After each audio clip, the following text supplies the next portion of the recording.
My name is Rose Garcia, and I've been an agent since, now in June, it'll be 2 years. And I too was over at a well banker, but I've been with Keller Williams now for about 8 months, something like that, yeah. And of course, I've come to several of your class. I'm not as consistent as I would like, but every time I do come here, I do pick up on something, and it keeps my interest, up there, so I enjoy it. Did you say what you were hoping to get? Yeah, just as much information in the investment. Just there's always something new to learn in real estate. For sure. Yeah, and I think I know a lot, and then something else comes in. Yeah, it's a lot. So trying to just stay up to date with everything. I'm Renee Rodriguez. I've been in real estate for 10 years, I guess. 7 years in property management and 3 years now on the real estate, the residential side. I'm coming to this class because I see there is a market, and I have a goal to obtain some real estate property as investment, for not just as investment, but for generational wealth, and also to go towards more retirement. And my takeaway that I want to get from this is more knowledge and guidance. Okay.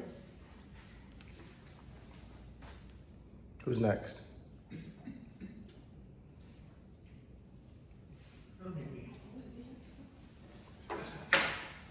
Yes. Cass Garza. Some people don't know you. Cass Garza, Floor Companies International, retired veteran. Kind of run a property up north in Virginia. Also have a home here. I've been living in for the last 10 years. So I know it's time for me to move into another house, rent this one out, and kind of do that kind of deal.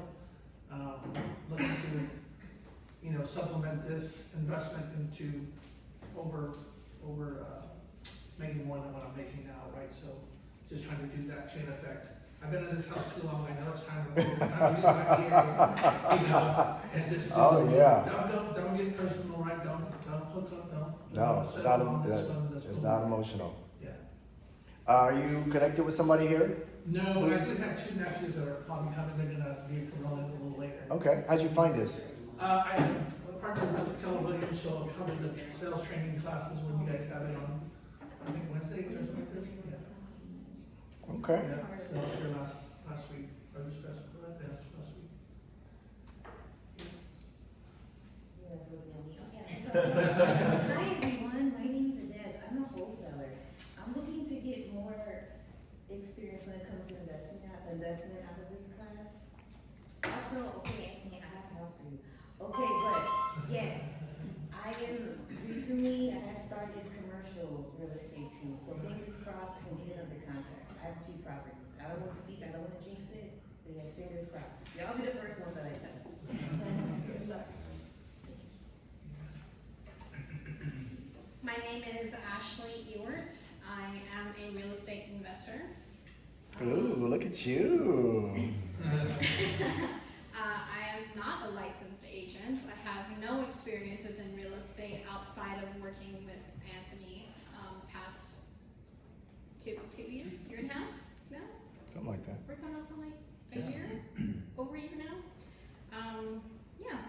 I still work a W-2 job, 9 to 5, working in IT, but I'm looking to move away from that into something I really enjoy doing. So I'm looking for community from this.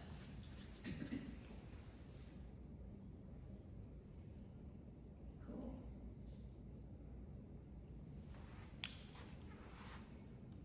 It's you, ma'am.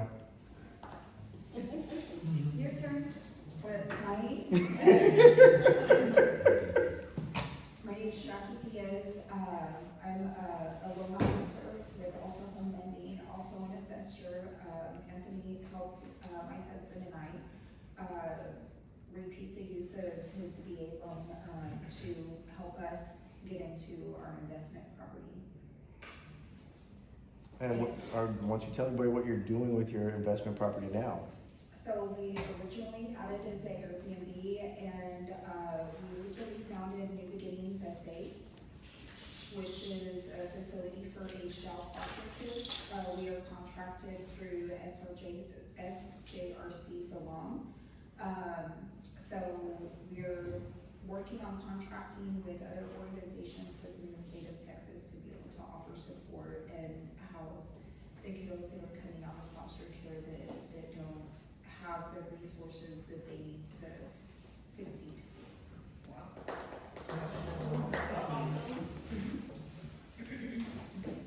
I'm Anthony. That's my lovely assistant. She will fight me if I put her on the spot. So I am a real estate agent, a real estate investor. I wear a lot of other hats.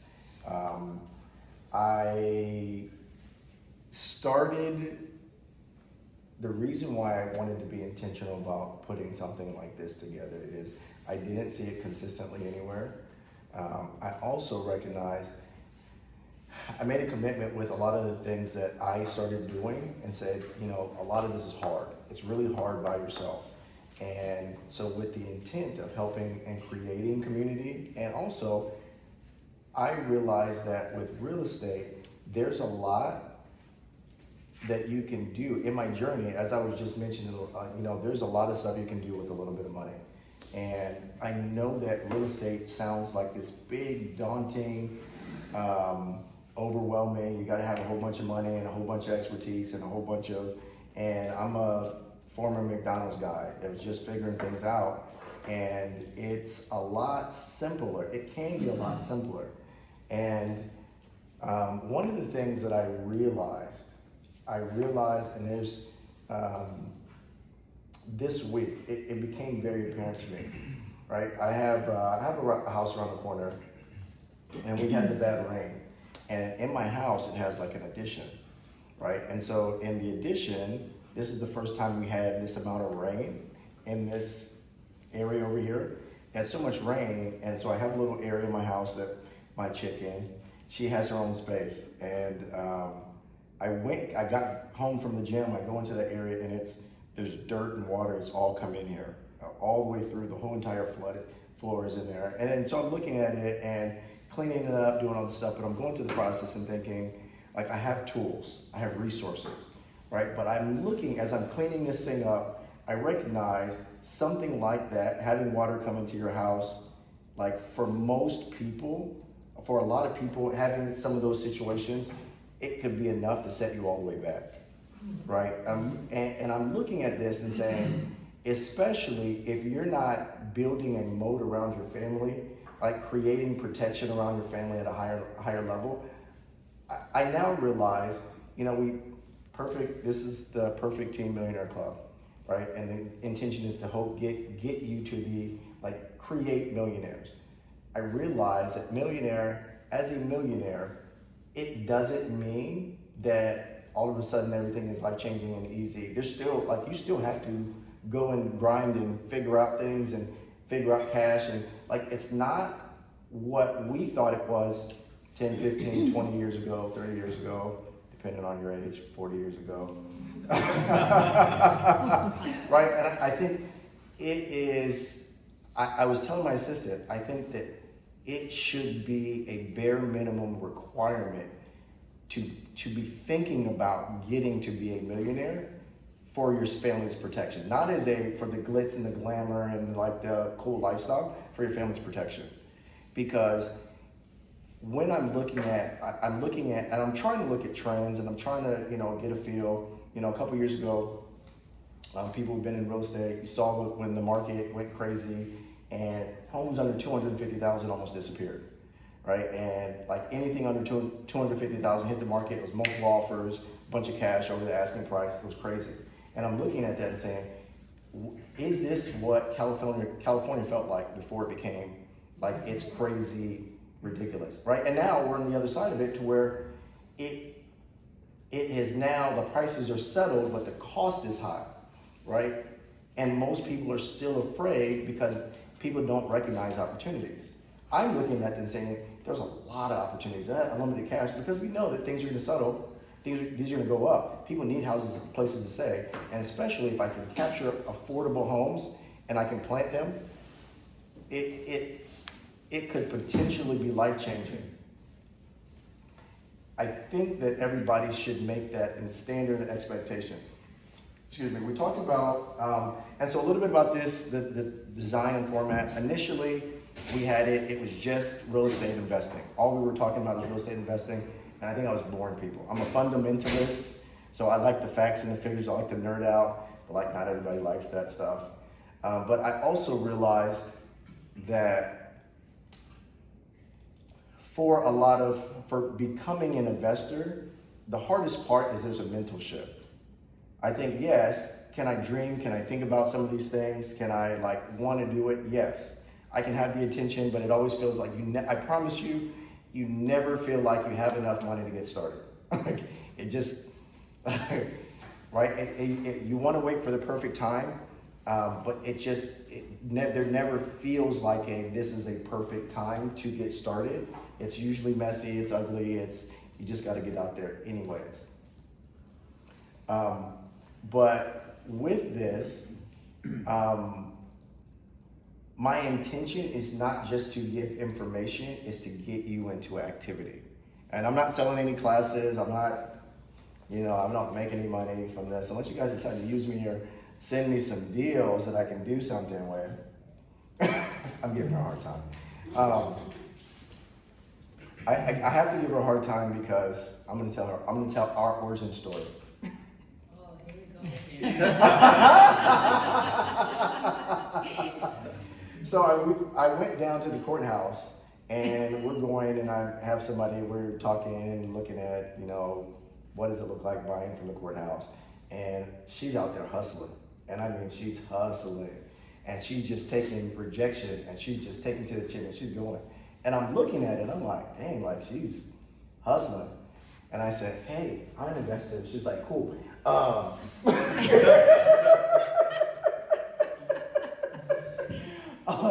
no, but for real, I'm an investor. She's like, okay, yeah, She gave me a card and she's hustling, right? And so I have to give her a hard time because I respected the hustle, and that's the reason why I said, hey, I want you to come, I want you to see, I want you to be part of what we're doing. Because if you're grinding, I definitely respect hustlers, get into activity. I think a lot of times this is what I've seen. I've gone to a lot of the classes that you pay for, I've gone to a lot of those things. And what I see in those classes is they teach you a bunch of information, they give you a bunch of information. I actually still go to some of those classes because I know they give you game that most people can't do anything with or won't do anything with. I'm now in a place where I understand what they're talking about, right? They'll tell you all these things that sound good, and you say, man, that's good. I'm gonna go sign up for your course, and then I don't know what to do with it. I pay for it. Did you do that? Yeah, I did the one investment one where you pay $17, and she gave you information about how to acquire a home without using your own money, but then not flip it and using other contractors to flip it for you. And, just to have the generational wealth and for you to be your own boss and stuff. But I'm like, I got all the information, even using it for Airbnbs, short-term rentals. And I'm like, okay, all that's good, but then where I go from here? Right. So my intention is to give you information, but also get you what you need to get pushed into activity. And what everybody's looking for with real estate investing, there's literally a ton of ways that you can be a real estate investor. And so it's not the same for everybody. And so we can sit down and talk about individual plan, but the whole goal is for you to actually say, hey, this is something I feel like we're demystifying this. And what I'm hoping is by building community, by having regular, these type of things, you can see, oh man, he got some success. And oh man, if he can do it, she got some success. This is actually a lot more manageable. Also, sometimes there are opportunities around you that you are not aware of just because you don't have the education, just because you've never heard of this type of things. You don't know what this conversation means, And so by putting some of these things on your radar, you may become aware. A perfect example, I went to a class, I still go find information. Like you said, you can always learn something new. I had never heard of Novation. And I'm like, what the heck? And I'm like, all right, Novation? Novation. Mm-hmm. And so what Novation is where you actually, it's kind of like a mixture of joint venture and wholesaling. So let's just say you're selling a property. I can say, or let's say you weren't selling a property. I come to you and say, hey, I want to buy a property. And I say, I want to give you $50,000 for it. You say, man, get out of here. You're trying to lowball me. Like, I know my house is worth at least $90,000. And like, I can give you 70. You say, no, I need $90,000 for it. Right? You may look at the deal and say, part of the reason why I'm going to give you $70,000 is I've got these carrying costs. I got this money I got to put down. There's a bunch of these other costs that I have to factor in. And you may say, okay, I can get you the 90, and we can sign an agreement that says, today I will get you $90,000 in 4 months. Our agreement is, that's what we're gonna do. You say, cool, as long as I'm not in a rush, I just need 90,000. So then, once we have that agreement, you sign a power of attorney to me. I go in and I do whatever I need to do. So I can just turn around and sell it.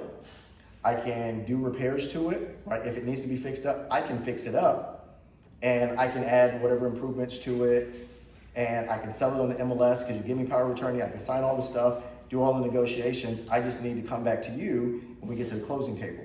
We get to the closing table, you sign that said I was going to sell it to you. I was going to give you $90,000. You sign that, we get that done, and then if I sold it for $200,000, this is my profit. I didn't have to qualify for traditional financing. I didn't have to, if I knew the deal right, I didn't necessarily have to do repairs or improvements to it. It was a win for you because you got the number that you were looking for. It was a win for me because I didn't have to come up with so much money up front. And whatever you were paying on your mortgage is way less than I would have paid for if I was borrowing money. So it's another way, and I had never heard of it. Literally. So you start paying the mortgage for them? Yes, usually, yes, because their whole thing, a lot of times, and it could be a conversation. You don't automatically have to. In some situations, you don't. But in the situations that I've done it, we have paid it. Like, hey, we know that you want to get out of it, so we'll help you all the way, take care of this, and get done. And so immediately, I went to that class. Within the next month, I had an opportunity to do Novation. If I didn't even know that was an option, it wouldn't have been one of the tools in my tool belt. And so also, where we're having these conversations, what I'm hoping is you guys are going out, you guys are doing things, starting some new things. Hey, Anthony, I ran into this thing. Is this something? And maybe some situation we say, hey, we can partner. Hey, I got this. I don't know how to do it. I actually had somebody who I helped get it started. He found a deal. It was an amazing deal. He kept finding amazing deals. He found this deal. He said, hey, can you take a look at this? It's a good deal. I said, yeah, that's a great deal. I said, okay, yeah, you should do it. He said, would you work it with me? And I said, it looks like there's enough space for us to both make some good money on it. Yeah, we could do that. And so in that scenario, what we did is we worked on it together. We created a partnership. In this scenario, we were 50-50 all the way in. We created a partnership, and I was able to give him a space where he was the one that was taking the charge. He was making the designs, he was dealing with the contractors, so that he was able to really get the experience and the feel of doing the flip, but he had a safety net. Obviously, I'm not gonna let him fail, right? Some of the things like, hey, we had conversations that, hey, I think you should do this. He didn't think we needed to do it. Okay, cool. Like, I know it's not gonna tank us. We're gonna have to go back and do it. And sure enough, we had to go back and do it. When we had to go back and do it, we had to spend a little more money, right? But he learned it better. And so he was able to get through the process. At the end of that project, he was comfortable, like it was almost as soon as we were done, he found another project. He was like, what do you think about this one? It's a great deal. He actually made pretty good money on that one too. That one he did by himself. I think it was probably good because we were gonna fight. We just had differences of opinion on certain things. Like, I knew that for this particular property, the washer and dryer were all the way out. Like, you literally had to leave the house, go all the way to the detached garage to go to the washer and dryer. And I'm like, I don't know anybody who likes that. And he wanted to keep it out there, and I'm like, I think that's a terrible idea. Well, he shouldn't make it. I don't know what he did on that. But anyways, so I wanted to address some of the things that were noted. If it's something that I can do, I can tell you, if you are willing to commit time, if you're willing to be structured, yes. And there's not a money requirement because there's so many different ways that you can get into it, right? There's bird dogging, which is, hey, I don't really know that I feel comfortable. I can just have conversations. I can talk to people and I can tell them, hey, I know somebody who does a thing, you sell your house, I can come and bring it to somebody else and I can make some money, and it's too easy. Sorry, just hard time. I'm so happy you're here.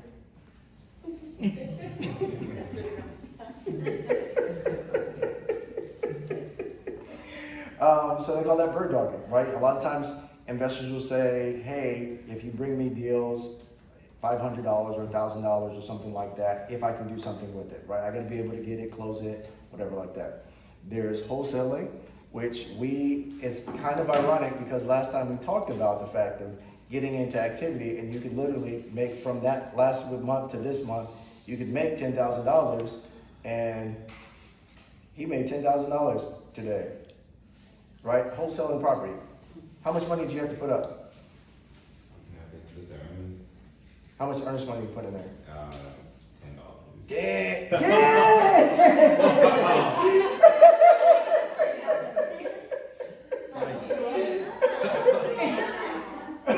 Those lunch money.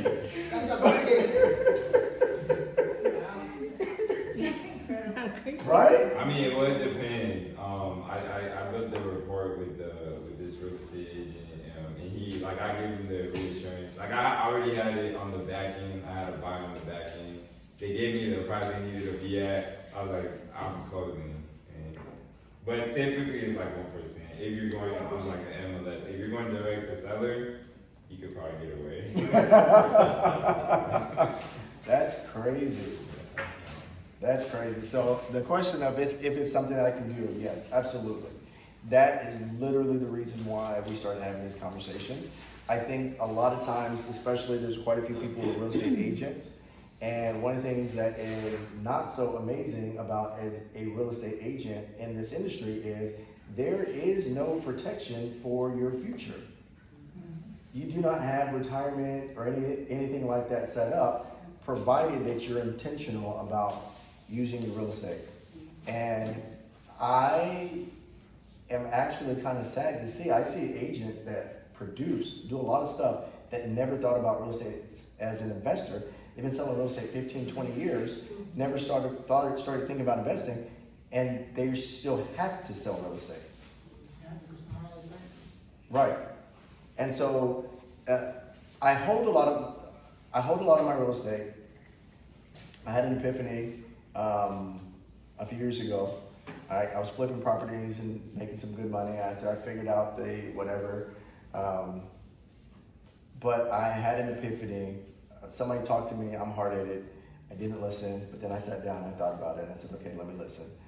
But I realized if I held my property, I had a particular property, I still have it, and said if I hold onto this property for 18 years, when my niece is old enough to go to college, I can sell this house and pay for her college, right? And just having that shift made me think differently about real estate in general, because I also realized the same thing can apply for me. Like if I'm holding a property and said 15, 20 years, it gives me a fresh start if I want to pivot, right? Even if it doesn't go up in value, right? A lot of times we talk about playing it and the value's going up and all that stuff. Even if it doesn't go in value, just having somebody pay it off for 20 years will give you an amazing equity position and give you leverage. And so if you can systematically do that, it definitely can be something that can be life-changing.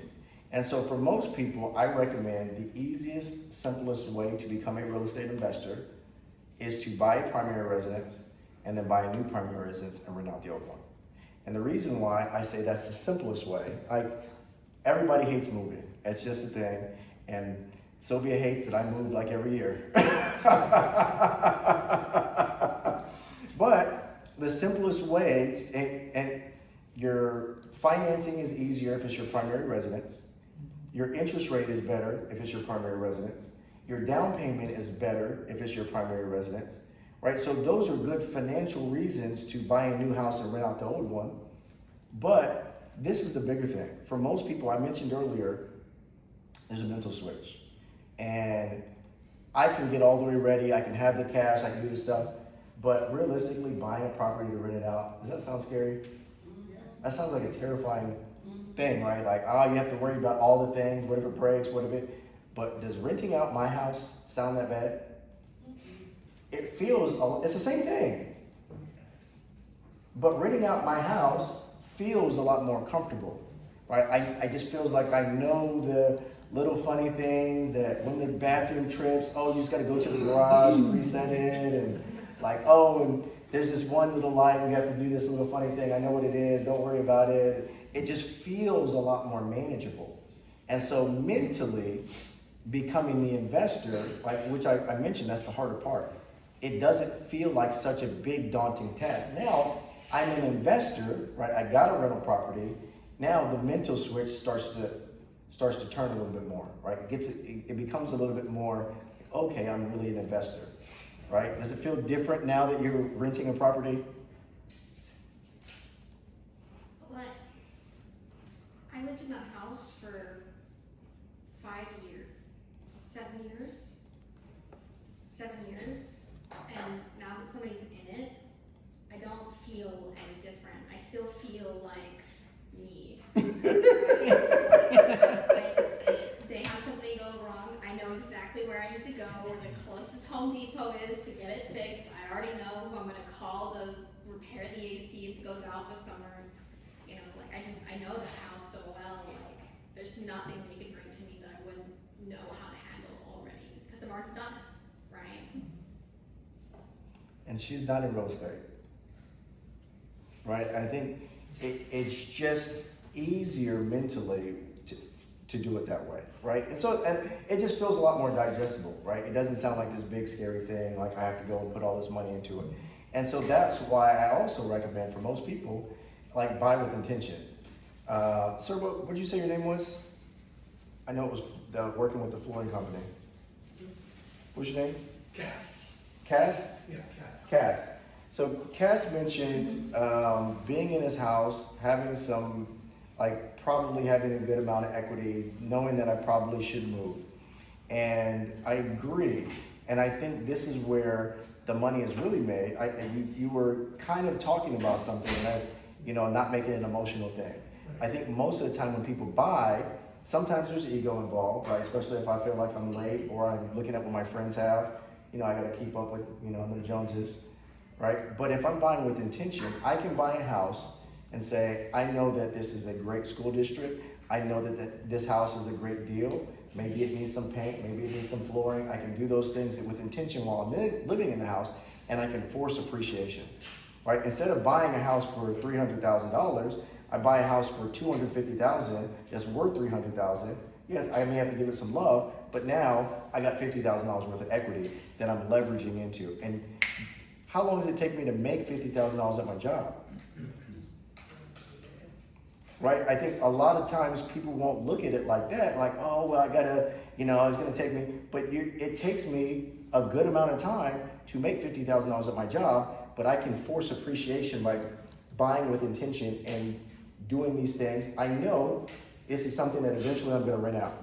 So I'm gonna go in and buy it, I'm getting it ready for rent ready. I'm not making it ready for me because I'm not gonna be here forever, right? I'm getting it ready, I'm making these adjustments, doing these things, whatever my timeline is, and I'm going on to the next one. 1, 2, speaking of jobs, I had a curious thought when I was thinking about the class today. Since we started the class, I'm curious, the people who work, well, not just the people who work traditional jobs. Have you been improving at your job? And I guess what I mean is, we talk about investing, right? And we talked about the vision One of the things, just a side note, we did a vision board the beginning of this year. People who do not have vision boards, I would like you to get a vision board, start working on a vision board for the next class. I'd like you to bring your vision boards just to make sure that you're looking at your vision boards. Anybody who remembers, what did we talk about? What's the stats on vision boards? Anybody?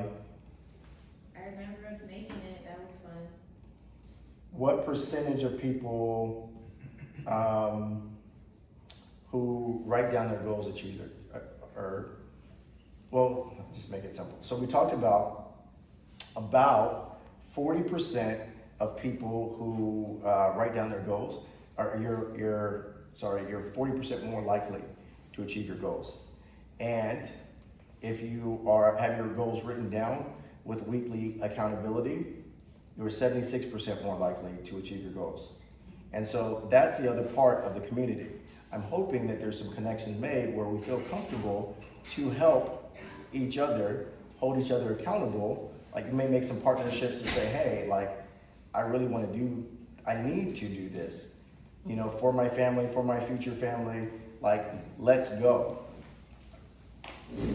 One of the things I found with my journey, with trying to do a lot of these things, is finding like-minded people, right? Finding a safe place to have conversations about thinking bigger, right? Because it's not always comfortable. If you don't want to make any people feel a certain way, you don't want to feel guilty about having ambition, having big goals. So having a place where it doesn't feel weird to say, I intend to be a billionaire. And I'm saying that because I intend to be a billionaire.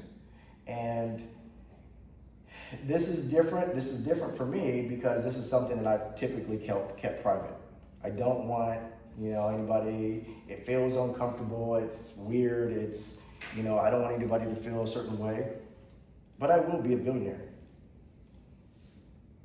And I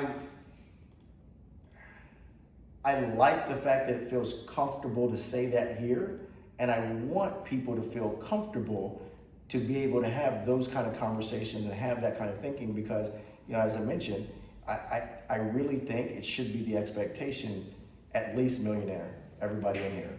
We're now at the place, and this is, well, never mind. I'm not gonna get in Sylvia was talking about me when I was in my little soapbox this week about where things are headed. I'm just gonna say, when things are crazy, the people who recognize opportunities make a whole bunch of money. This year so far, some of the ultra wealthy have become ultra wealthier, and that's all I'm gonna say about that.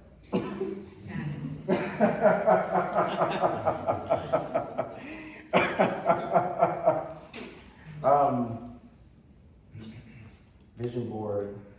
I left my little paper in the car. Thought I had it.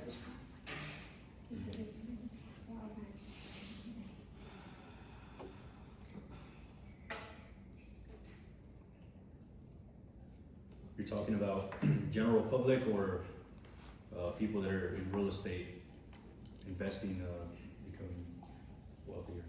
I think that the general public should become so this is one of the things that I've been looking at, when I try and I've been trying to look at the real estate trend, and a lot of my real estate business has been on the ground. I don't mind working with we need credit score help, or we don't have the things put together. And so my heart is there. And as I'm looking at affordability, it is really hard and it's getting harder. And when I'm looking at that, I'm saying, how far are we from it now being a requirement for you to have to, in order to have affordability, you have to be multi-generational. It's not an option.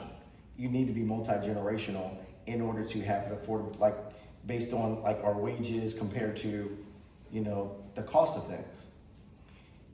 I also recognize on the other side of that, right? People who are positioned and saying, I'm being intentional, I'm buying my properties, I'm holding on to my properties, and when those things go up, I'm gonna be positioned. I think that I'm talking about the general public should be, a lot of people are not moving their attention. You know, it was already one of the things, when I got into real estate, I remember for $150,000, if somebody was qualified for $150,000, I'm like, I'm gonna tell the seller no if this house don't check all your boxes. It's gotta check all your boxes, and they gotta be willing to give us concessions, and $150,000, now, what can you get for $150,000? You can get out of here. And so, like, just looking, and so even a lot of people, what I'm looking at, a lot of people are looking down the road and they're saying, like, looking at this every day and seeing that kind of a change. A lot of people, especially a couple of years ago, now I think people are getting it, but people who said, I'm finally ready to get into it, are looking for a house for $150,000, and it's like, nope. Not if you want your dream house, you're not at $150,000. And so a lot of people who are not looking at it, they're saying, I'll get there later, I'll get there later, I'll get there later. Well, when their later is coming, the same thing with the prices went up, right? And a lot of people said, I'm gonna get out of this market. And I was intentional in saying, hey, let's figure out how to still get you something in. When the interest rates were low and everybody was doing $30,000, $40,000, $50,000 over the asking price, I wouldn't let my clients do that because I didn't know what the market was gonna do. But what I was saying is saying, hey, let's find something that maybe we can figure out how to get you the paint and the flooring done afterwards, right? We can figure out some of those things so you can still get the houses put together, but you're not paying these crazy prices that we were. I was hustling and trying to find people off market and say, hey, before you put this house in the market, can I let my buyers get in there and see it, and we'll give you a good offer? And we were doing, but I had a lot of people who sat out. They said, no, well, I'm gonna wait till things cool off. And things have not cooled off. And I think a lot of people's perspective is, I'm just gonna keep waiting. Right now, like when rates were 3%, they said, I'm gonna wait till things cool off and the prices are lower. The prices are lower, the affordability is not. And a lot of those people who are still waiting are still saying, well, I'm gonna wait for the interest rates to come back down. As the real estate experts know, the real estate interest rates are probably not gonna go back down to that. They may do a little bit, they're not gonna go down to what they were. Right. And so the people who recognize and are willing to move into opportunity, those people will be positioned. And that's the reason why I think that everybody should be looking at that. I think another way a lot of people don't utilize their home equity line of credit. That's how I bought my first investment property. I used the line of credit from my equity from my first house as a down payment on my second house. And that's money that traditionally, right, we were taught, like, you pay it down as fast as you can, get it, pay your house off. When I bought my first house, my intention was I just want to pay off my house. In 30 years, I won't have a mortgage. Like, my life will be less expensive that way. And it's been way more than that for me because I was able to, if it wasn't for that, that was a big part of helping me get into real estate investing, right? I was able to utilize that equity. Now I know debt is like a cuss word, right? I know the whole idea of, even though it's interesting because I see a lot of people who are okay with car debt, but think house debt is bad. How long ago was that did you use that first? So that one, I used that in 2018. That was when I think 2018 is when I bought that property. I still recommend it now. Why did you ask that question? Is there something you're trying to figure out? I was just wondering Okay. how long you've been. Yeah, so I've been investing now for about 7 years. And so even with a lot of my investing, it's been a little bit more casual, kind of on the side. I've been working in my real estate business. That was kind of my primary. I flipped a bunch of houses. I held on to a few of them. And so for me, a lot of my real estate stuff is I'm trying to play and learn the hard stuff to see what works and what doesn't, so that I can be the expert in all those things. So I have a couple Airbnbs, which some of them we're making a pivot on. And the whole purpose of the Airbnbs is because people talk about it, and I wanted to be able to speak intelligently a bit. So I said, well, let me figure out what works and what doesn't work. So we've been doing that for a little while. Are those still profitable? So this is what I say about Airbnbs, and this is what I'm learning about Airbnbs. There's a way to make them more profitable. Number one, I think you have to have, they say location, right? You have to have if you do not have an amazing location, and I'm sure by now, the Lackland area is probably super saturated, right? But that was for a lot of people who have Airbnbs. That was like a great location because you got the military families that are going out there for graduations every week. Like that was an amazing location, so the house could be functional. Outside of that, what I'm learning is you really have to commit, and the house has to be an attraction. And so people, when they're coming to San Antonio, I want to come to San Antonio because I'm coming to your house. That's one way. Like as far as the regular short-term rentals, I got to be coming to San Antonio because I want to come to your house. Outside of that, with my other ones, I'm trying to pivot them a little bit more to get insurance. There's a whole open market, which I'm pivoting now because like if your house burns down, your insurance has some money that you can go and you don't want to live in a house in a hotel for 6 months while your house is being redone. So there's companies that you can build relationships with that they will connect you and they say, here's a house that you can stay in while your house is being, and so you get their insurance money. You can actually make well over the traditional monthly rent. So it's a way that you can make more money using the Airbnb, but it's not a traditional like 2-day, 3-day stays.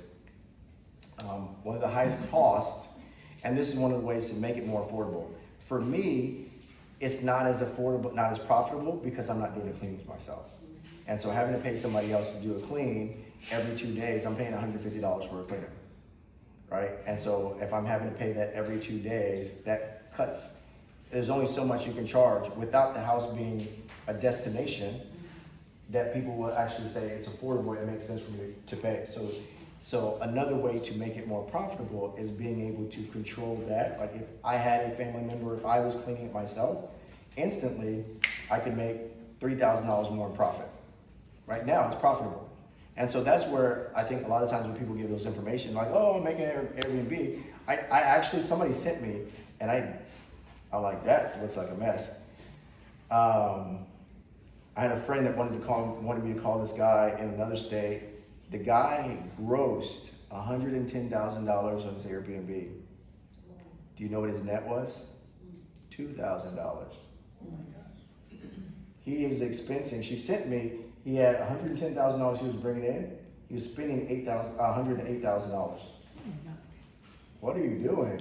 Turn it into a regular rental. Like it's what you're doing is not working. That doesn't make any sense. Wait, how do you manage to do that? Well, if you don't manage the expenses, right? And so some of the expenses and carrying costs, if you have utilities, like maybe I didn't get into it because it just looked like a whole mess, and I'm like, unless you're gonna pay me, I don't want to go get in that mess. But you can like utilities, deferred maintenance costs, upgrades.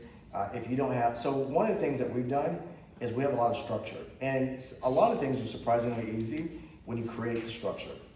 And so we have a system and a process on how we communicate them with, as soon as they book our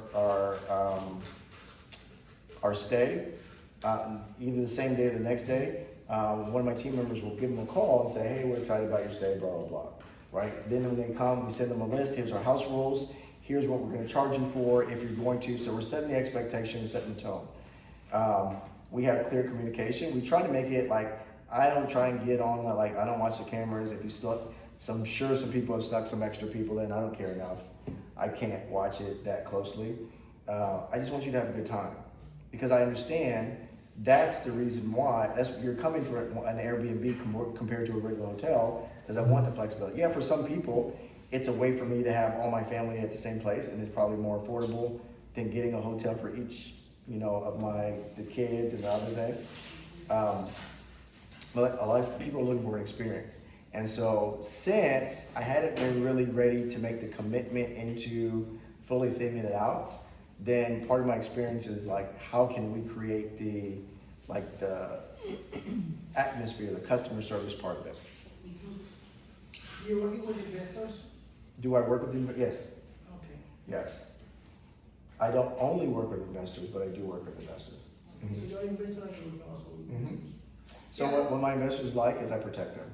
And so like I will actually say that's a bad deal. Like if I don't think that it makes sense, I'm gonna tell them no. And I had one person that said, that's strange that you would do that. I'm like, why? He said, well, because like, you're talking yourself out of commission. I'm like, I work for you. Plus, I gotta sell the house. You're working for him, for the investor, you're not working for the other person. Right. I've been working with a few, now, and I said other things that, space that I haven't filled out with information. We try to get properties of, private listings, when they're, I know with wholesalers, but, I found one, but they have so many fees, so now I know they have small companies that doing the same thing. Mm-hmm. So the thing is, I don't know if we assume the investor had to take in care or buyer, compensation. Mm-hmm. And normally they don't wanna pay 3%, they wanna make it like a flat fee for all. So in that case, whenever you negotiate with the investors, like, okay, if my range is from 90,000 for 120, I wanna find the IBR more than blah, blah, blah, blah. How much you charging them for each transaction when you close? My investors don't get discounts. Okay. Most of them don't get discounts. So you have to charge them 3% for Yep, whatever yep, the value of the property is? yep. Alright. Why can't I do that? Because you bring value. So this is the thing. I over deliver for my investors. I want to make sure not only will I provide you protection, right? I'll try to help with contractors and that part of it. If there's ways that I can save you money, I'm definitely going to try to make you money. And so you're not going to be worried about mine, because I understand your goal is to make money. And so my first goal is to make you money. So we're going to figure out, I'm going to figure out, and that's part of my protection, right? I'm not going to, if it's a bad deal, I'm going to tell you, I don't think this will do it. If you want to, we can figure it out, but we're going to make sure that you're safe. So example, like I find one property for this guy, and the property was listed for 9,000 something in the private list. And I sent to him, and then he told me to offer from 90 to 60. He called me with, I sent the market report, to see, what is the value of that property, like a comps, market activity, where it's been active, but I still, from 90, he want offer like a 55, 60. What are you doing? Well, you're not, this is what I would do No first. Well, this is the thing. You get to choose who you get to be in business with. And so I work with investors who trust me.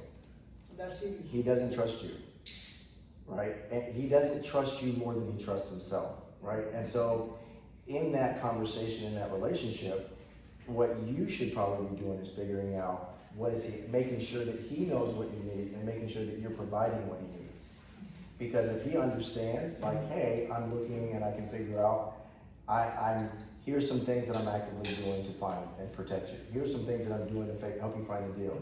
I'm getting an understanding of what it is that you're looking for, right? I'm figuring out how to create value. I'm looking at how to say, I understand clearly that you want to make money, and my first priority is making you money. And so in that scenario where he's telling you, yes, at the end of the day, investors know what they're looking for, what numbers make sense, all that. But a lot of my investors will ask me, what do I think I can get it for? Or what do we think we can do, right? And because they trust me. And they know, I know that you don't want to pay anything for it, right? I also know that sometimes I'm going to give this offer and I know that the agent's going to cuss me out. Right? And sometimes I got to do that so I'm on your side. But in that scenario, right, I think with what a lot of investors, a lot of people teach people and teach investors is dog realtors, right? Just have them, that's the reason why I started, at first I wouldn't work with investors at all. Because it was like, oh, you want me to send 100 offers a day? I work for nothing. Right. But also on the other side of it, right, you can bring value by building a relationship with wholesalers and saying, hey, I need, if you can, I got solid buyers, this is what we're looking for. I'm putting the feelers out there so that you can bring him deals. And instead of just him finding them or you sending the stuff to some of the MLS, if you can find him a deal, and so a lot of my investors, I found them deals better than they were expecting. And if I can find something like that, right, and if I understand what you're looking for, Yeah, it's easier for me to make some money. I working with one wholesale seller company that's in Western. That is very famous because it's, I don't know, you work for Western? No. No, never mind. So, that company is very famous because they're charging a lot of fees, so plus they have to pay my fee, they, you know, they put the, this is a sale price, and they put your commission on top of that, so they say it has a lot of higher fees, so they whack up a lot of investors don't want working with that type of companies. Yes, They're like a brokers. yes, I had to fight with one of my lenders because we actually got a deal from New Western, which was, I normally, like, sometimes some of the emails, I usually don't look at them. And it was just a deal that was in that area that I liked and I was looking for, and I recognized the deal. And my lender said, no, it's New Western. And I'm like, okay, we're giving them money. You're not lending to New Western, you're lending the money to me.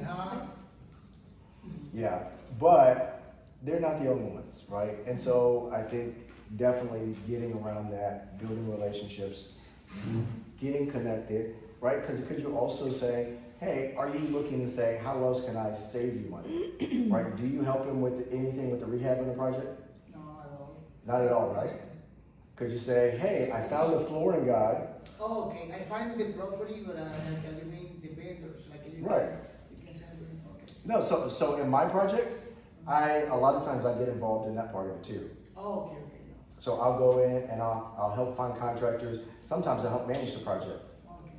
No, he has his own company that he's contractor, doing the same thing, investment, and So then, does he do the design? I think so, yeah, it's like a $4. Oh, he's got a whole system. There'd be something you can, I'm sure that there's other things that you can do and find out more about. Because how many realtors is he working with? He told me he working with a few, but she sent it to me and I started working with him. Since I've been doing a little more about the investment, but I really like, I learning a lot about shopping from the Yeah. wholesaler. After she was done with him, he's trying to contact me.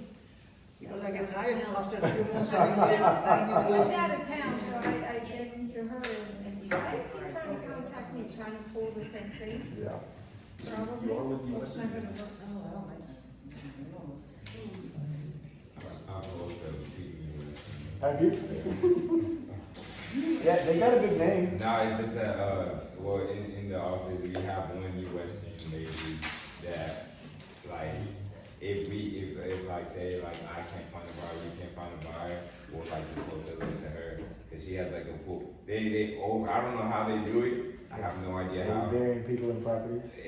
Yeah, but definitely, whoever's working with them, oh my God, bless them, you know. But yeah, no, we'll wholesale it to them and they find the buyers and make it work, you know, so. Yeah. one thing that he They should likes. get his card too. Oh, yes, please. I get excited because he likes one thing, like a 10 lots. And I was in the southeast, and I said, like, okay, I got this. And also, we had a conference car with the acquisition agent, and then he said, no, but, well, he told me the whole time that was for him, and I said, you know what, I got this. So when in the conversation, I put in conference with the acquisition agent, he says it's not for him, it's for somebody else. Like, if you pay him, and I was like in shock, if you pay him because he's gonna bring the buyer. And she politely explained to him that the only person can be compensated in real estate is, you know, license agents, you know, like he cannot get any money with the buyer. And we thought that was whole time for, you know, for him, the deal, the $10. So I'm just learning from the experience, but more experience for that. I learned something. What a waste of time though. Yeah, so, and that's the reason why, like, if you, Nobody paid her for her Right. efforts. if, that was my whole thing, the reason why I pulled back from working with a lot of investors, because I'm like, if you're working with 100 agents, and I send your property and somebody else, who gets paid? Right, I'd rather work with people who, like, for me, a lot of this, like, is fulfillment, right? I wanna make a difference. And I have clients that I've literally helped to make millions, right? And so I know what I'm doing. I know what I'm providing. And that's the reason why they're willing to pay me. Right? If I make them enough money, it makes sense to pay me. Right? When you make enough money, you pay the expert attorneys, right? You have expert doctors, right? I pay for the best of them because they take care of me, they make sure that I'm taken care of. My question that I wanna ask, so tell me, for those of you who have reservations, who wants to, thinking about pulling the trigger, what would stop you from doing a deal tomorrow? Bad credit. Bad credit? Okay, that's fixable. For me, it would probably You be said money the, wouldn't be an issue? the certainty of working, because I'd be afraid of investing some money or getting into a loan or something, into a debt, and then it not producing income or not being able to sell it. Okay, so I think one of the things for that, for me, real estate feels a lot safer than it used to, because when I look at projects, unless I get emotional, which is always a bad idea as a real estate investor, don't get emotional. When I'm looking at an investment property, I'm usually looking to say, can I get out two ways? Do I have multiple ways to get out of this property in case? And so I'm buying with enough margin that if I can sell it at a discount, and I can at least get out of it. But I also like to have another strategy that I can go. Can I keep it as a rental? Can I, will this be able to work as a rental? Is this gonna be something that I can make a midterm, short-term, whatever rental? What other thing can I do with it? And so now, because fortunate or unfortunate, in my roller coaster of a career, right, the market has changed quickly a couple times, where it went up and then it went down and then it went up, and they're like, whoa. So I try to keep a healthy dose of paranoia. And so when I'm looking at a deal, I understand the market could change. And so I'm building into, right, the good thing about real estate is when you make money, no, you don't make money in the closing table. You make money to buy. When you buy it, that's when you make the money, right? A lot of times people, when they buy, they say, oh, this is gonna be the next Pearl, right? This is gonna be the next Riverwalk area. And so what do? Overspend. Because they think that they're getting in front of the curve. I'm not looking at, this is what it is today. Maybe it is. If it is or it isn't, cool, but this is what it is. And that's the reason, man, I should have told y'all to put out cards later, or y'all distracted me. But that's why I like areas like Converse, because there's the same house 4 times, right? I know for a fact this house sold in the last 6 months like this, so I can buy it like this, and I know for sure I can sell it like this, right? And that's super safe. And so you can find areas where I can buy this property, and I know for a fact, just that there's so much data that I can sell it. Also, if you find areas where there's holes in the market, there's one hole, and I keep talking about it, there's a hole in the market, luxury flips, right? Which sounds scary for most people. But people on the higher end, those people, they don't operate like us, right? I only move if it's checking all the boxes. I don't have to move. I have flexibility, I have stability where I'm at, and so if I find a house that does all the things I'm looking for, I'll move, and I'll pay what it costs. I don't have the bandwidth to be able to be trying to do repairs while I'm in the house. I don't want to be trying to, like we may say, I can deal with that. On the higher end, they say, I don't want to have to pick up a paintbrush. It just needs to be ready, right? And so people who plug that hole can make money. I have a client, bought a property in Spring Branch, off the MLS for $565. In 4 months, we closed on that property. He did painted the cabinets, did some flooring, painted the house, did a little bit of roof repair and AC repair. Bought the house from the MLS for $565. Put about 45 grand into it. Sold the house for $864. 4 months. There's a hole in the market, right? And same thing with affordability. A lot of times you can find areas where affordability isn't there. And you can say, hey, this is an area where a lot of people have been living in this house for a long time. Live in this area for a long time. We can find a house, hey, it's grandma's house, it's whatever. Get the house. Now I can put something that's affordable. Now I can rent it. I can sell it. I can maybe even own or finance it. Right? I may have a lot of different options of what I can do with it. That's how I make it safe. Speaking of, one of the things I like to mention is wholesalers are cool. But you know the reason why wholesalers are cool? It actually is a way to kind of increase your, what I like to tell everybody, I believe the best, easiest, simplest way to find deals is through your SOI. Increasing and growing your SOI.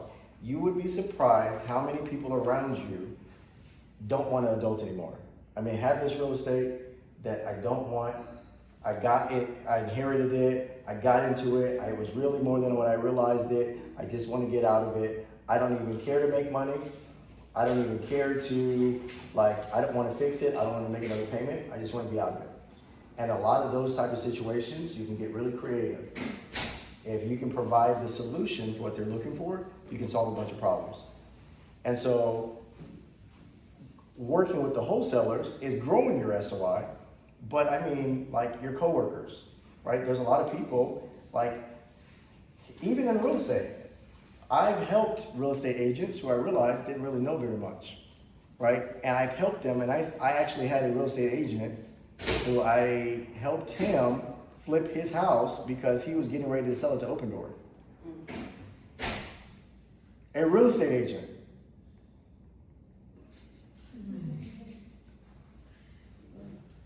So a lot of times, if you're actively having conversations, and I know it feels scary to say, I'm looking to buy houses, and I don't have the cash to buy your house, right? But I'm looking for houses in a specific situation. And when I look at your situation, I can figure out if your house fits my criteria. Your house may not fit my criteria, but I can sell it, or I can connect you with somebody who can sell it. If it doesn't fit the things that I'm looking for. But I guarantee you, if you consistently have those conversations, you're gonna have a lot of new conversations and potentially a bunch of money conversations. What else did I hear? Did I hear somebody? I want to hear the other reasons why I don't know if I can get started tomorrow or investing in real estate. What is stopping me from, and to the wholesalers, yes, you're wholesaling, and what's stopping you from flipping your own properties? I talk to a lot of people in distressed situations, and ironically, some that see a shiny object syndrome, and they put themselves in a situation where they're talking to me, right? And then I'm trying to help and then dissecting everything. It's like, man, something could go left, completely unintentional. Fire, starts, had nothing to do with it. Now your investment is, now you're trying to get out of it. You might have to bring money to the table, blah, blah, blah, blah. So I kind of I'm seeing the bad, even though. Okay, so this is what you should do. When you look at the bad, there's a solution, right? You're not the first person to go through that. Right. If the fire's there, great. You got insurance. How do I know? One of my houses burned down. Often does that happen? Not very often. Yeah. Not very often. This was this is a house that was vacant for a long time. There's still some question marks, and this thing is recording, so I'm not going to say anything. But You're saying someone was at fault. I think so. Yeah. So what they said, I think it was some carelessness, but the house has been vacant for a long time. We put a new AC system in there. The fire actually started close to the AC, so the furnace, and it was when we had got real cold and the furnace was on, and so they said, well, probably it was, but the furnace we had it on for 2 days, but they said probably the furnace, there was a gas leak or something like that. I'm like, cool, I'll take it. I ain't gonna ask any more questions because that's what I thought, And then more details came out and I'm like, okay. I'm just gonna leave that alone because I don't wanna know anymore. There was something else that you said.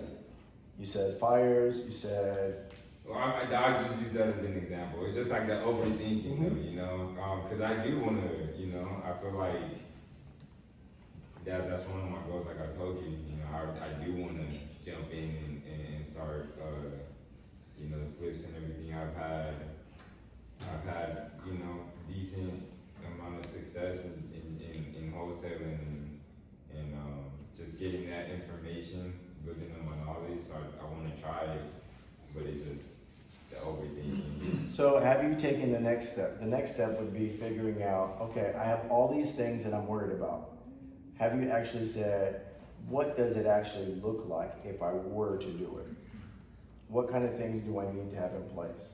Because again, a big part of that is the reason why we're having this conversation, because with real estate investing in general, right?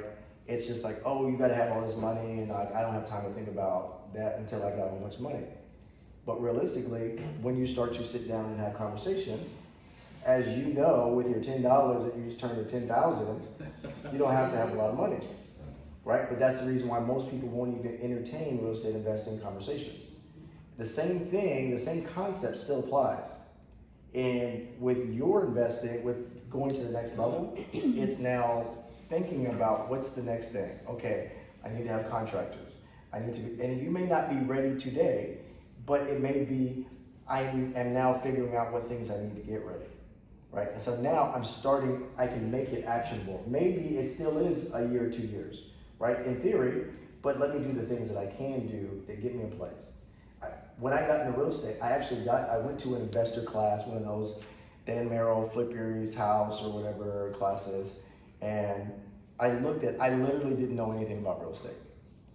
And when I went to the class, I said, well, they're selling the class, and I can afford the $1,500 class, but I can't afford the $20,000 class that they're selling from there. So, but I'm looking and saying, I just don't know real estate. If I can understand real estate, I can start to build contractor relationships. Like, then it would be easier for me to invest, and I'm investing. So the same thing, right? You can start to say, okay, maybe the whole thing is, but let me actually sit down and write a plan. What do I need? Okay, maybe I need cash, but I didn't need cash to start wholesaling, right? I definitely need a team because contractors will make or break your deal, right? So I need to start being intentional about finding great contractor relationships. What else do I need? Maybe I need to structure a plan. I'm gonna tell you, when you start flipping a house, you need to have structure or a plan, because especially if you're using hard money. Does everybody know what hard money is? Yes. Yes, everybody? Cash in the bank. No, It's a, no, Is that really high? no. Is it really high, like a percent, So- they charge for, some short period of time? So hard money is it's money that is really easy to get. oh, And so if the deal makes enough sense, they'll give you the money. oh. But they're qualifying the house more than they're qualifying you, the person. So if you're at 70% of what it's worth fixed up, right? The house, after it's fixed up, is worth $100,000. You buy it for $50,000, the $20,000 worth of repairs. They'll say, yep, we'll give you the $70,000. We want you to have some skin in the game, so we may charge you some points. We may ask you for 5% down, but we're gonna ask you for some money, but we'll give you the money to lend you on the property in whatever condition. And then that $20,000 in repairs, you do the work and we'll reimburse you. So if you can do the work yourself, then cool, do the work, and you tell us it's done. You say it's $5,000 to paint. I look at it, the paint's done, they'll reimburse you the $5,000. So it is a way to fund the entire project. Now the thing that people don't like about it is it's relatively expensive. But it's designed to be easy and quick. You're not supposed to be in it for very long. You get in it, get out of it. And so if you have contractors that take a long time, then that can affect your profitability. So now you're thinking about the lending, I have a friend that was investing too. He have his primary residence in Las Vegas, but he was looking at a house that is now, it's like investment property, Mm-hmm. but the house was burned out. Mm-hmm. So whenever I spoke with the lender, somebody put me got in my mind like, hey, don't do anything, don't send any offer. We was tracking, looking for with listing agent, but we forgot that the house was burned out. So they say if take it out the foundation and something else, like a notice from the county, that is no damage to the ground. So they may ask you for a structural, depending on what the fire looked like. Yeah, that's not gonna close. So I get in there as well because. The hard money lender said that? No, not normally because. Oh, yeah, no.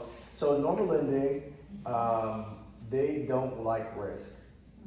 And that's the reason why it's a lot more affordable. They don't like risk. We don't want to keep the property. We don't want to be in a situation where we own real estate. We just want to own a note. We want to own a note, we want to sell a note. That's what we do. Where hard money lenders is, we don't really care if, we'll take the real estate back. Because we got the margins, we got the numbers right. If we take it back from you, I know there's another investor that'll take it and finish it. So, I don't care, I'll foreclose on you, I'll take it back, I'll resell it, somebody else will do something with it, I'll get my money. So hard money is an easy way to get into it without having to, and so my first major flip project, I actually used hard money. I had the money for a down payment, I didn't have money for a remodel, and I stumbled across hard money, used it, and like what I did is as much stuff as I could put on my credit card, I can pay in 30 days, I was putting it on my credit card. And then I do the draw and I pay that off, right? And so I built it into it to take care of that. But hard money can be a good solution, but it's relatively expensive. Usually you're gonna be looking at, as a inexperienced buyer, you're probably gonna be looking at 11 or 12% interest rate, and it's interest only payments that you're paying on a monthly basis. So just the idea of that, but again, that's something that you can build for. One of the things I did, I'm out of camera, but I built into my loan, right? I say, okay, I'm managing I get to decide what stuff is when, right? And so my contractor may say it's $5,000 you're paying, and they don't care because they're making all their money. The more the money that I take out, the more money that they're making money on, as long as it makes sense. So the contractor says pay $5,000. I said, well, the payment's gonna be $8,000. That's what I submit to them. So once I get the pay done, I got the $5,000 for paying them, but now I got $3,000 in my pocket to do stuff.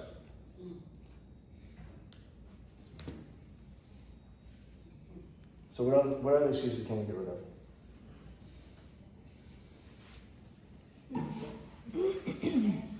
I have a great excuse, okay. She has a great excuse. She's proud of this excuse. Yes, I am. Okay. I have met so many flippers who they got in over their head. They thought it would take 3 months, it took a year. That's why I prefer wholesaling rather than flipping. Because people get in over their heads, they get to buy the contractor. One man I met, the contractor didn't put permits, the city got involved, so it just seems like a headache. Wholesaling It could is be. easier. It could be, but that's why I said first, contractors make or break the deal. You gotta have great contractors. Those are hard to find. You gotta kiss a lot of frogs. But you meet people all the time. It's literally what you do. You're a wholesaler. Oh, yeah, no, I Meet have, contractors too. I have 2 good contractors right now, but I haven't pulled the trigger yet. I haven't pulled the trigger yet, but I have 2 good ones, and it's just, I'd rather wholesale. So let me tell you, this is the thing about wholesale. Wholesale is short-sighted. Oh, right? yes. So you can make some cash, It's a means to an end. right? But how are you gonna build wealth? I know, I need to start buying properties. Well, okay, but I don't wanna flip, I wanna buy and hold. Why can't you flip it and hold it? What do you mean flip and hold? The goal is we wanna force appreciation, right? Oh, okay, so yes. You're a wholesaler, you're finding the deals at the bottom, right? You don't sell it, you do the renovation, you refinance out of it, you keep it. Oh, okay, so you mean burr, okay. Yeah. Okay, yeah, that makes sense, but like, as far as like, I'm flipping to sell it, put it on the market with the agent. No, but see, the other thing about the timing. So realistically, it makes a lot more sense if you can hold on to it anyways. Number one, for wealth building. But number 2, sometimes you can pull out almost as much cash in a cash out refinance than you would be able to in flipping it and selling it. But in your cash out refinance, you don't pay capital gains. And when you sell your flip, you do. I just wanna say it matters, I guess, who you work with, okay? Because like when we got the property, that we put on Airbnb, with Anthony, it was a 2-bedroom, right? We bought it as a 2-bedroom. So Anthony got us in contact with the really good contractors, he helped manage the process, he just made it so easy, and affordable. So we turned the 2-bedroom into a 4-bedroom, and, you know, we were able to cash flow, you know, with the Airbnb, because of the space. So it does matter who you work with, and being able to trust somebody like Anthony to do business with. I don't think I would use anybody. He made it so easy. We're like, right, Ashley, you want this 100%. too? It's like, It was one of the easiest years ago. Ashley, you got a house too, right, that you flipped or you foreclosed on? My first real investment was a novation deal that Anthony helped me with. We turned $15,000 into 40, That's pretty cool. How long was that? 3 months. Wow, that's good money. It was amazing.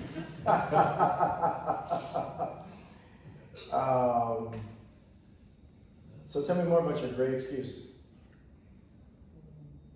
I always see flipping as like, it could take forever, it just takes. So it can, right? But this is the thing. This is part of the reason why I'm asking about bringing the vision board. Because yes, you can keep doing wholesaling, right? You can make a bunch of money and keep doing wholesaling. But is it taking you towards your goal? Long term, I would say no, but long term would be like, I So- have houses, I have properties. Right, but that's the whole thing, right? So at some point, you're gonna have to pivot. If you're looking to actually connect with the goals that you have, you're gonna have to pivot. Yes, this is good for what it is, but at some point, I need it to give me more leverage, right? Right now, I'm still trading my time for dollars, and I need to get more leverage into this to where it's actually doing more for me. And so yes, I can say you have dealing with contractors and the horror stories, but don't people say the same thing about wholesaling? Yes, I have a story to tell you. There's a wholesaler who tried to cuss me out. He was jealous. He wishes he would be even this little 3%, and he was mad at me. But it's fine. He was just rude. He was jealous. Mhm. Yes. So I think there's always a good reason, but the goal is to make sure we're aligned with the vision. And is it, again, a lot of times people are doing, some of the things we're doing are not bad things, but they're not intentional things. They're not taking us to where we want to go. And so, yes, I actually, a couple of years ago, I was talking to a wholesaler. This guy said he was making $300,000 wholesaling a year, right? But he said he was burying people in houses. He said, I knew for a fact that some of these people weren't going to be able to get out of it. And he said, finally, like, I started to feel bad about what I was doing, but I also realized I was making $300,000 a year, but I didn't have anything. I wasn't doing anything. Like, I didn't have anything under me. And so he pivoted for multiple reasons, but I'm like, bro, you burying people in houses is crazy. What do you mean? Like, so a lot of times, wholesaling is also sales, right? And if you, as a new investor, don't know what you're doing, and somebody sends you a property, like one of my investor clients that was stupid, these investors, I had to stop working with them because they were gonna get me going to jail. No, like literally after we closed on the property, one property, they flipped it, we closed the property, they went back into the house after we closed on the property. The homeowner was a cop. And I'm like, it ended up being this whole thing, like, why are you going back into the house? But What do you go do? they wanted to go get something else it was something stupid. It wasn't even worth it. The thinking was very slow. It's very small. What were we talking about? What did you say? We were talking about wholesaling wholesalers not much. What's holding her back? Why did I bring up, I almost said their names. Yeah, you brought up something. Oh, the investors that you've been working with? I brought them up, I was gonna bring them up for a reason. We do have some fun deals, I don't remember. You stopped working with him because he was getting you in trouble. They would have gotten me in trouble.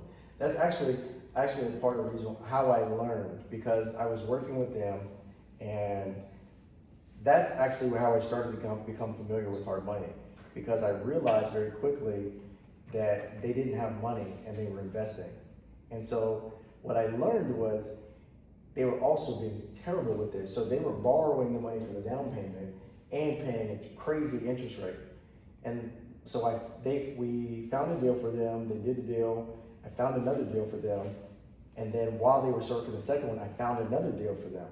And so the other one was an agent in my office, and so they were stalling about taking the earnest money. And I'm like, what are you doing?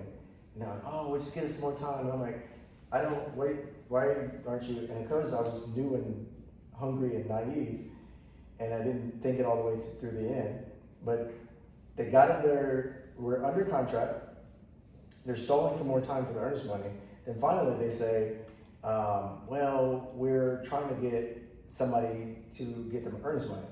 They're trying to find somebody to get the earnest money. I'm like, I just helped you guys make a whole bunch of money. And so they were paying 20%. They were willing to pay 20% to whoever gave them the earnest money. I'm like, you're paying 20%? I got earnest money. And I didn't think if you don't have earnest money, what you probably also not have.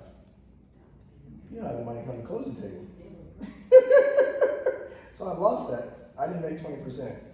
I did not make that 20%. Wow. But in the process of working with them, because they were, I'm realizing that they're sketch. I'm learning because I'm realizing I gotta know what we're doing to protect all of us.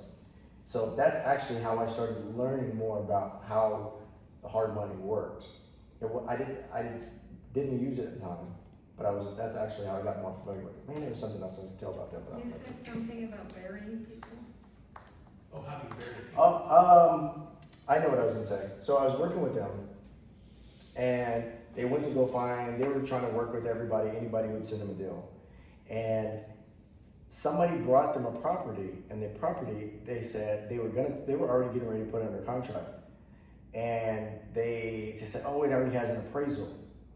And the appraisal, I said, look, and it appraised super high. And I'm like, that's an amazing deal. Let me see the appraisal. All right, and so I look at the appraisal, and the appraisal, somebody was intentional with this appraisal. So the house was in MacArthur schools. The houses on the appraisal were all Alamo Heights schools. Does that make a difference? So he's thinking he's going to be able to make what these houses are on the Alamo High School. I'm like, hey, listen, you are not going to make that on those houses. And so, but the fact that they had that appraisal, that was intentional, somebody probably would have bought that property. Somebody probably did buy that property thinking, I'm going to be able to sell it for this Alamo Heights price, not realizing, no, I won't. And so if I do this, I make the investment, and I hold out, and I wait too long. And then the hard part for most investors is not knowing when to cut. I just so determined that I gotta win, and not realizing, hey, this is not working, I gotta pivot. They're determined that I'm gonna make this, and you're not gonna beat the market. If the market doesn't think that you're on, either you need to improve the property or you gotta. So in some situations, people will get into it, or if they think, oh, this is gonna be the next Pearl. And so they'll buy high, thinking that they're going to be able to sell higher, and they can't get out of it because they're not going to be able to sell for what they think they were. I'm sure that happened a lot on the east side, when everybody was like, I wouldn't touch the east side when everybody was going over there, and it doesn't make sense. Some houses are selling for $400,000, and some houses are struggling at $200,000, and I'm like, that don't make any sense to me.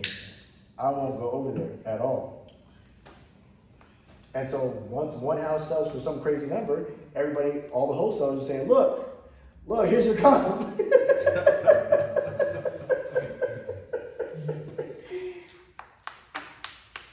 else is stopping you from getting started tomorrow? I thought somebody was gonna say, I don't know what to say. I don't know how to talk to people. I don't know how to have the conversation. I don't know who to have conversations with. But since that's not a reason, nobody has that reason. How do you find the deals?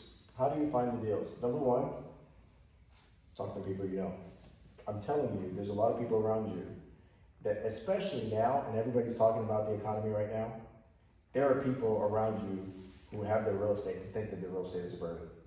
Just because, like, in that situation, like where I had to go clean up that water, some people are looking at it if I don't have tools, I don't have resources, I don't know, hey, it's just simple as getting my shop vac thing and some fans, and like that can be the end of the world for some people. And they say, hey, you know what? Landlords take care of everything. I don't want to do it. That is what I really strongly believe. And that's one of the things wholesalers do to a degree, right? When they're networking, they're building relationship. Why is one wholesaler selling to another wholesaler? Right? That wholesaler is in their SOI. They're finding deals from other people, but you're having conversations with people that you know. And I'm telling you, there's a lot of situations where people are saying, hey, as long as you can solve my problem, I trust you. And it's easier because if somebody trusts you, there's a lot more flexibility in what you can do with the deal. Now, I'd say be intentional and like protect your trust, but those deals are a lot easier than having to chase somebody down and beat them up and try and convince them. And man, Des was trying to find some stranger. I don't know, she was doing this whole thing where she was showing up to this guy's house. It was weird. I just found one actually. Did you? I might get 3 properties in the contract. I Oh. have to talk to you about that. Oh, that's what's up. Okay, I can sell them to you. That's what's Okay, up. well, okay, see, and you told me about that. Oh, don't chase him down. I chased one down and I found him and. I didn't say, wait, I didn't say don't chase him down. And I definitely didn't say don't. I didn't do the work. I'm all about work, but I think we're having a conversation. I think there's probably a specific. I know that there was something else. I would never just say don't chase him down unless there's more to it. Like there's some situations that, it was because you had a relationship. The guy was meeting you, or he was avoiding you, actively avoiding you, or. yes, like it was the son and he didn't want to sell it, and even though he owed $15,000 back taxes, he lived with his mom, he couldn't afford it. He still can't afford it.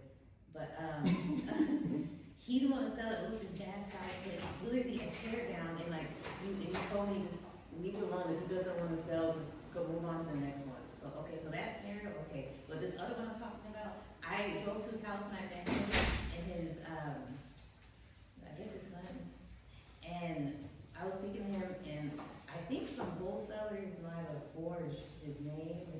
It's a whole situation, but he has 2 properties across the street, and he lives in the first one next to me. They're all right around each other.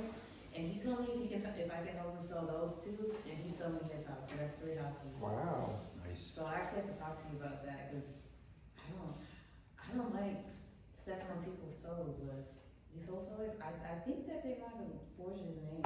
I think I was in a situation. I think somebody did something similar. I had a deal that we were gonna close, and I was helping somebody else. I didn't really care, but it was some people in my SOI, and they found the deal, and I was gonna help them get the deal done. And this guy, he was being sketchy. There was somebody from the neighborhood that they're in, and I'm telling you, we started having a conversation. I started telling them the same thing. Hey, you just need to talk to people. And it was literally like in a matter of like 2 weeks, they had like 4 super strong leads, like everybody in the neighborhood. Like they're like, oh, this person wants to do this. Oh, this person. I'm like, these are like amazing deals. And so this particular deal, we put it under contract. We were going to do the whole thing, and somebody ended up.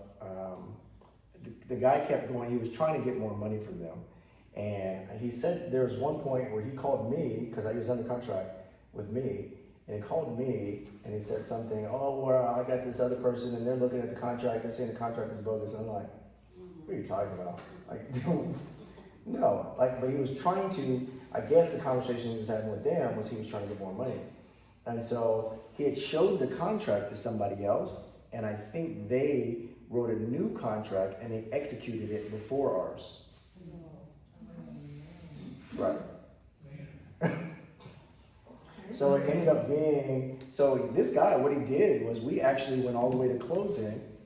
And so I signed. The next morning he was supposed to sign. I'm in a class and the escrow agent is like, hey, we got a memorandum. And I'm like, for what?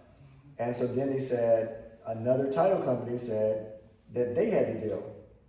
And so the whole thing ended up being this whole thing where, like, I knew, like, my brokerage, see, I have a real estate license, and so that there's only so far that, you know, the brokerage they don't want to mess around with messy stuff like that.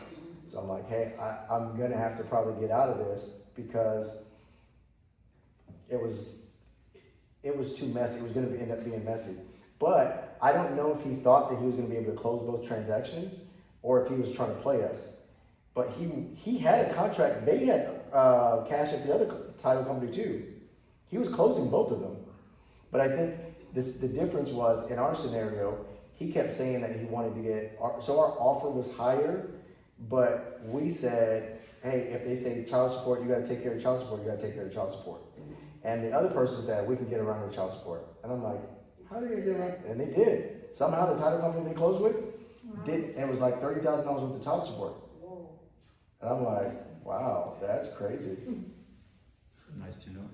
Yeah, that was a McKnight title. So if you want to get anything sketchy, take it to McKnight. McKnight. Oh, that's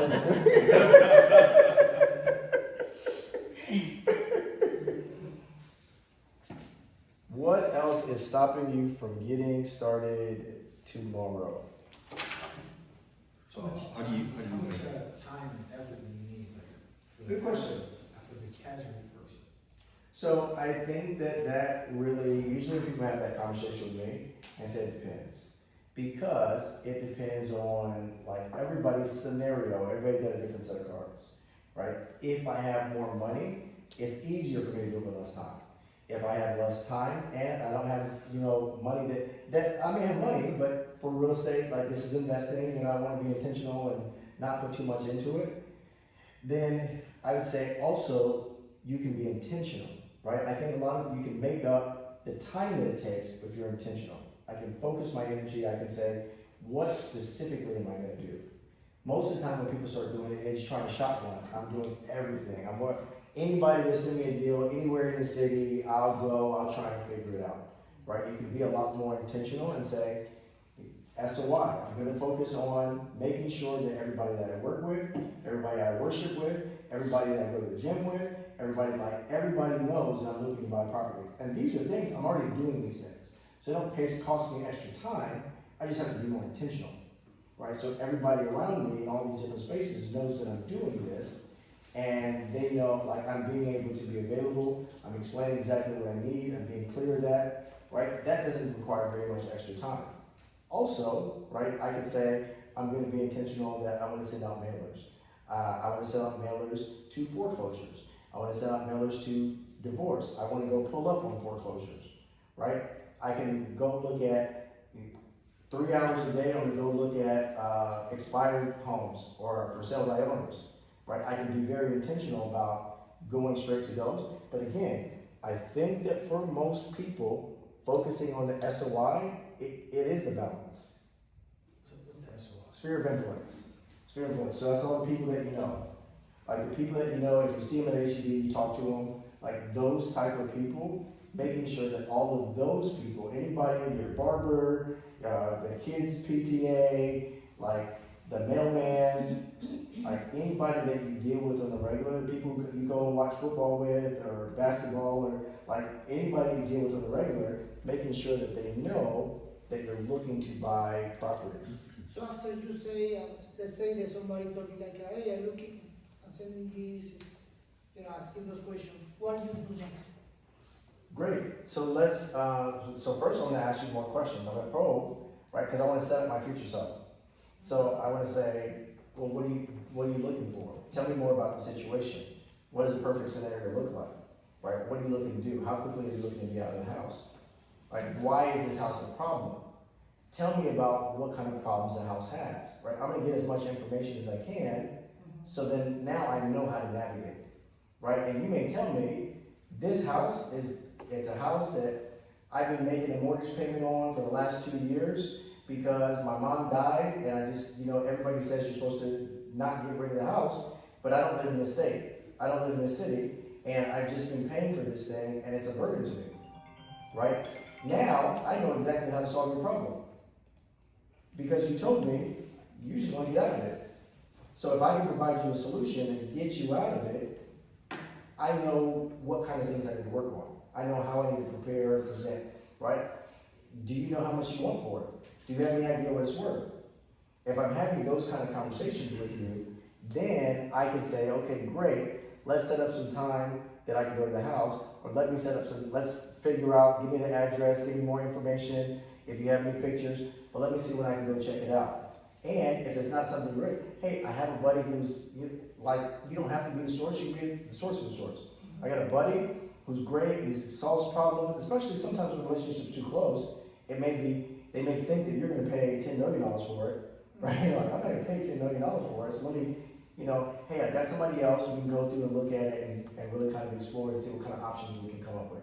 You don't make a commitment, but see what kind of options we can come up with. Right, so the door's open, they're having a conversation, and so now you can start to figure out what can you do with it. I think you were gonna say something? Oh, my question was, how do you make money in all this? Or, How do I make money? like, what benefit do you get with, like, being here today or helping? Or you said you don't charge for this? No. So what do I get from this? So some things, selfishly, I get a community that I can come and I can be a part of, right? It's a safe place for me to also talk about my ambition and my dreams. I am serious that I intend to be a billionaire. And this is one of the things I realized. I realized that Warren Buffett, at some point, was not Warren Buffett. It was just some guy at school, right? And so if I'm sewing into people, it would be great to be friends with Warren Buffett. Right, we can trade information, we can trade resources, we can leverage. We're all working together. And so that's a big part of what I'm hoping. At some point, I'm gonna be friends with some Warren Buffetts, right? And there may be different things that we can build connections on. There also may be some things where you say, hey, I got this deal that, hey, I don't want to touch it. Maybe you can do something with it. We may have some opportunities to exchange, right? We may be able to build relationships. We may be able to do something. I also but a big part of it has been, it's been hard to find good people to just, I'm introverted. I don't know if you can tell. You probably can't tell. If I'm not at stuff like this, I'm at the crib. Me and my chicken. And so, but I know that in order for me to get to that place, I know that I have to help. Jim Rohn was one of my favorite motivational speakers. Said you can get everything in your life if you help enough other people get what they want. And so that means I have to help a lot of people because I have really big goals. Yeah, and then obviously, if there's some opportunities for some business collaboration, that'd be amazing. But hopefully, what's that? No, I was about to say that I'm gonna give you contact with Kevin. Okay. definitely have some stuff for you to look at. So, yeah, to answer his questions, it's just in you talking about everything, I have some active deals going that, maybe Anthony will be able to help me out, and I hope there's some value to it. Yeah. For sure. I think some people are So if I bring you a potential property and I have no idea how to invest with it, you'd be able to help with that and then you get a cut. Yep. From it. Yep. Or it depends on how you want to do it. Like in some situations, like it makes sense. Like yes, I would love to be compensated. Yes, I would love to be compensated. Yes, I would. But like I'm looking at the long game, and so I don't want to let money get in between. I know that if I was charging for something like this, like it's been my struggle because I feel like if I was charging, I would get more attendance.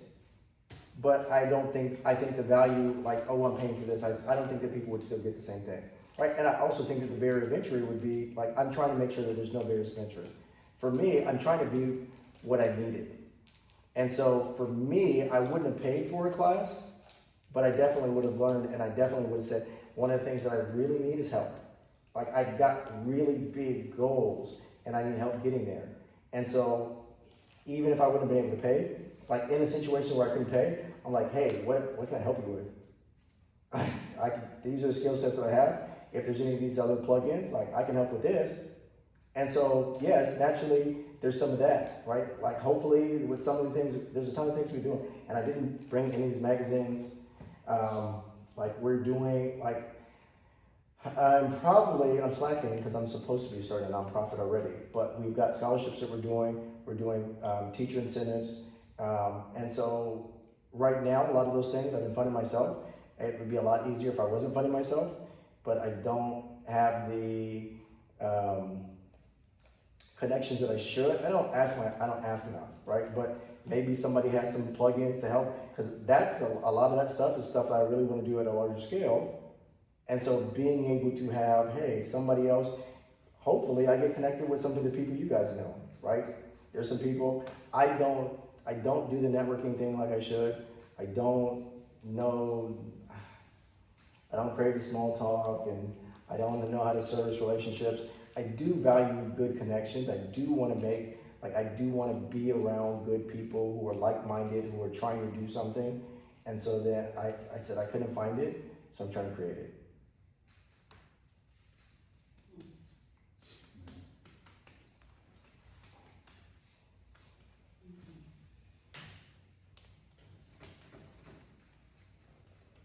What else can I help with? Now we're getting to that time where it's like, oh wow, yeah. So other than classes like these, what are other ways that you can create what you're looking for? So I have a kids finance class that I do, and I know that the part of the reason why I started the kids finance class is because I know that the money thing is something that most of us weren't taught. And as an adult, it's hard to stop and take a step back and say, let me fix this. And I know that most adults will not do it for themselves. A lot of adults will do it for their kids. And so I realized that I can affect my sister easily by teaching my niece. Because my niece, if she's having those conversations, my sister will want to do better for my niece. And so that's a big part of what we're doing with the kids finance class. It's for kids, but I'm hoping that I roundabout way also hit the adults. I actually started doing adults class. I didn't think adults were going to come to classes. I've done 2 of those and actually have been decent. I was kind of surprised.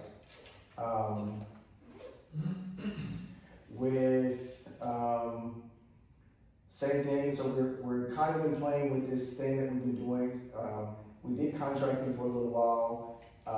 Directly, I was doing construction. City changed how to do something. I didn't want to go get I wanted to be legit, but I didn't want to go get the paperwork and do all this stuff. I didn't have enough.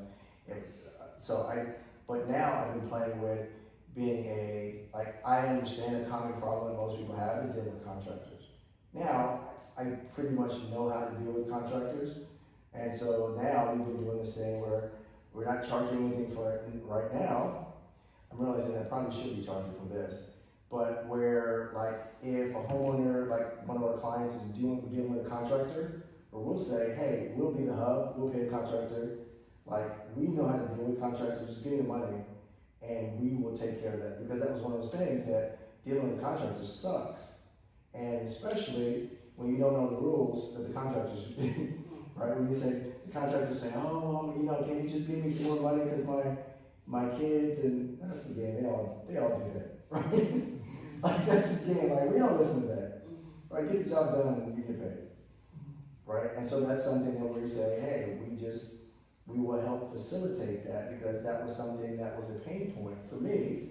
And so that's something that we say, hey, if that's what makes it easy, if that's what is the barrier for you being an investor, like, hey, that's something that we try and make it simple. There's a lot more stuff that I want to do, I just don't have the bandwidth because Sylvia is just already tired of me.